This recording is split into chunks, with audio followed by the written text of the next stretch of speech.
Hey guys, so if you've got the new Kobalt 10-inch tile saw, one of the things that I really love about it is the rip capacity is 36 inches, but when I first got it and set it up, the tray was out of parallel.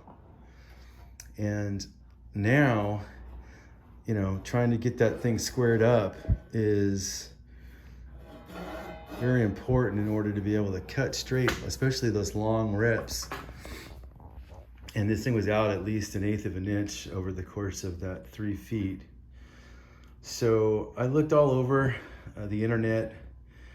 There were ideas on how to square up the actual blade to the tray, which, you've got these bolts down here, which you use, and you loosen these nuts and tighten those nuts and wiggle and jiggle, and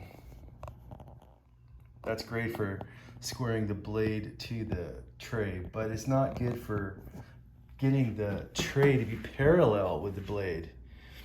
And so, man, I looked all through the owner's manual.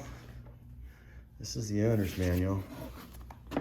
There is nothing under troubleshooting about that. There is something about squaring the blade up, but there's nothing about making that tray parallel.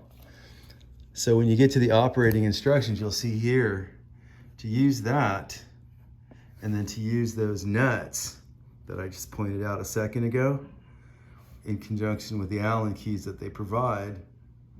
And while that, is great for getting it parallel or square with the tray, it's not going to get the tray parallel with the blade. And how do you know this? Well, if you're using a small square like was it First? Yeah, this thing here, this little combination square. Yeah, that ain't long enough, man. When you're cutting a 36-inch piece of tile, you need to know that from one end of that 36-inch tile to the other end, it is going to be straight. So you can see now that, it is. Now I still might have to square the blade to the tray now, but for the most part, that puppy is right on the money now. You can see where the square was rubbing off on it as I would slide it back and forth, but now it's pretty exact. Anyway, so how do you do it? Well, I took it apart and I was looking underneath it, and I saw these like adjustment rings down here.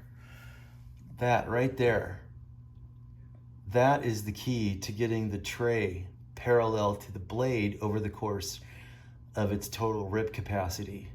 There's one here, and there's another one at the front end right there. And so to make that work, you've got to loosen up, see that bolt right there? You got to loosen up that one, and then there's another one across from it right there. And the same thing over here. You got to loosen up this one, which is straight across from that, and then there's one below it. You loosen those up, and then the tray is easy to move, get it into square, and then just tighten it back up. And then you adjust this ring, because it's one of those things, it's a wood cutting thing more than anything, where see how much fatter it is on one side? It's not like a circle. It's not perfect circumference, it's offset. So as you adjust that, it will push and lock into place and push the tray over. Well, that's what I did. Once you get it adjusted right, then you want to tighten that up and tighten one of these up to hold it from sliding while you tighten up the other bolt. But anyways, that's how I got my tray parallel with the blade. So, have fun with that. It's a great saw. Looking forward to using it.